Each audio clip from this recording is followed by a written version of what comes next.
He came to Rome because there was nowhere else to go. History does not remember his name. It remembers kings, battles, laws, betrayals. It remembers founders and great houses, but the men who arrived hungry, desperate, and useful. Men who carried stones, dug ditches, sharpened spears, and slept with one eye open, usually disappear. So we'll call him Marcus. Maybe he had stolen from the wrong man. Or maybe his crime was simpler. Maybe he was poor, landless, unprotected. Maybe he had run from debt. Maybe he had killed someone and kept walking. Whatever he had been before, by the time he reached the hills above the Tiber, he was something else. He was useful. And in the Rome of Romulus, that mattered.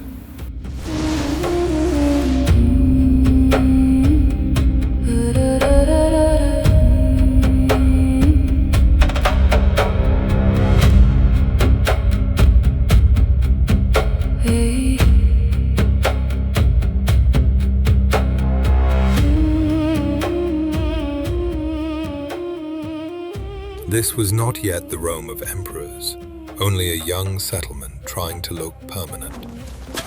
The walls were primitive, made with mud and timber. No one looked settled. No one looked innocent.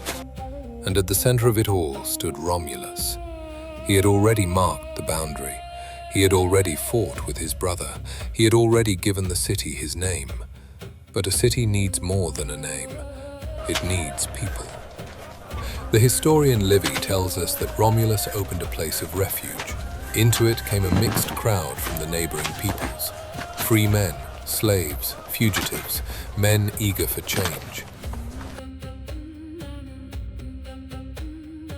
Rome was still small enough to fit inside its walls.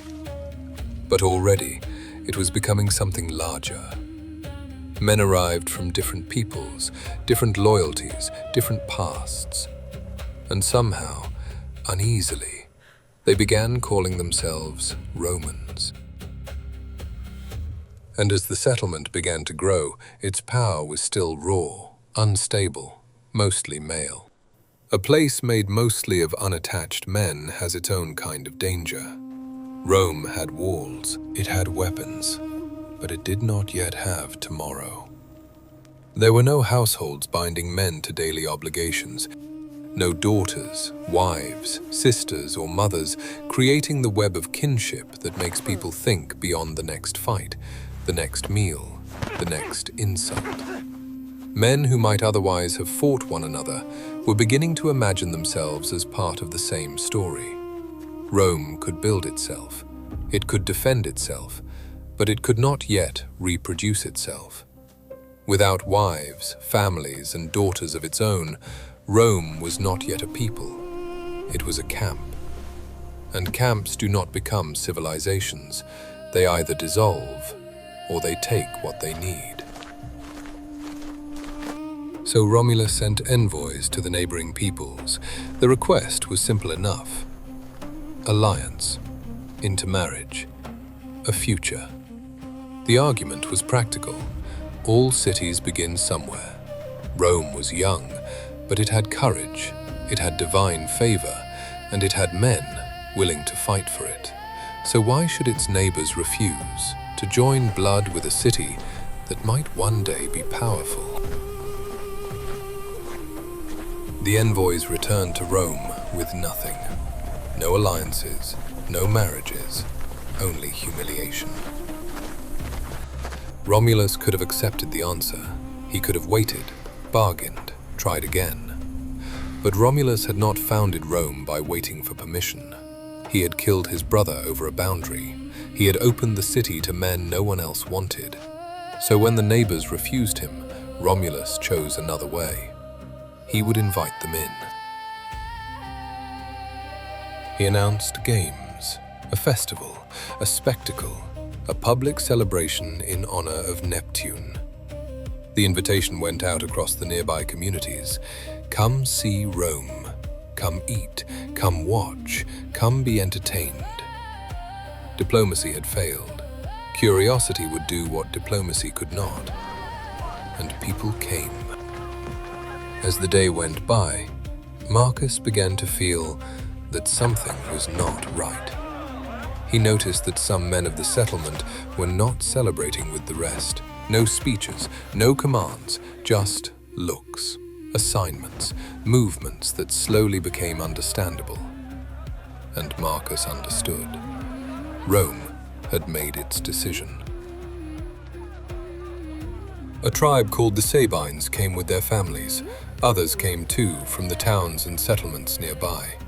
They entered Rome not as enemies, but as guests.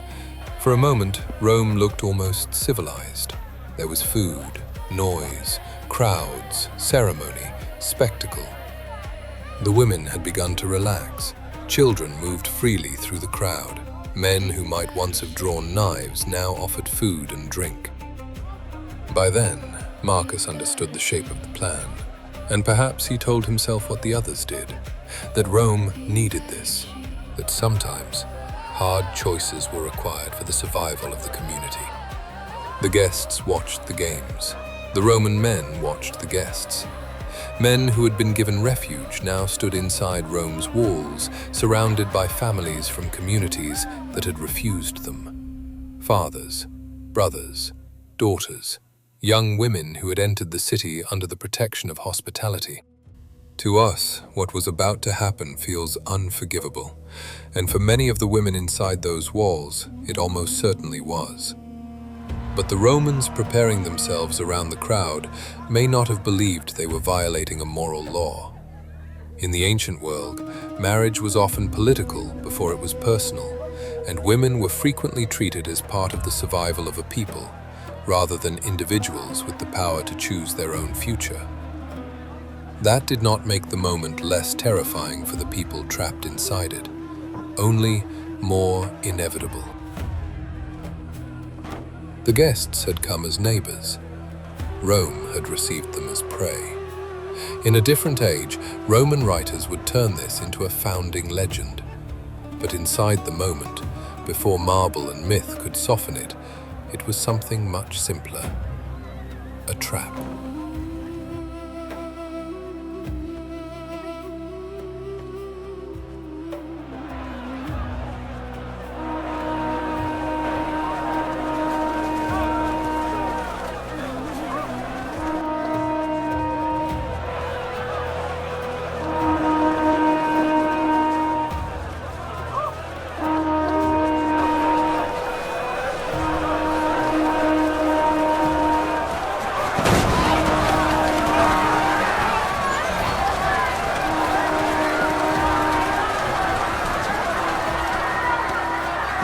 This was how Rome got its women. The city had asked, and the neighbors had refused.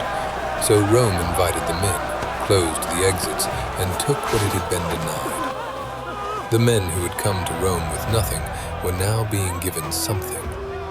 Households, futures, names that might survive them. But those futures had to be taken from someone else.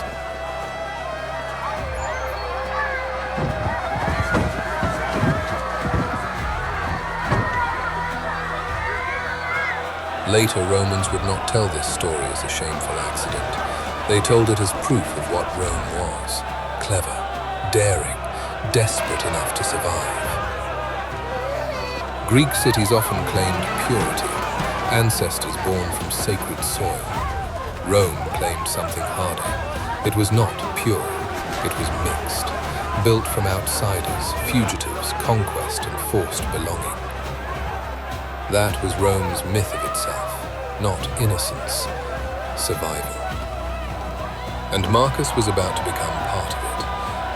For a moment, he stayed where he was, long enough to know there was still a choice, long enough to hate himself for understanding it. Rome had promised desperate men a future. That night, Marcus learned what the promise cost, and Rome learned what it was willing to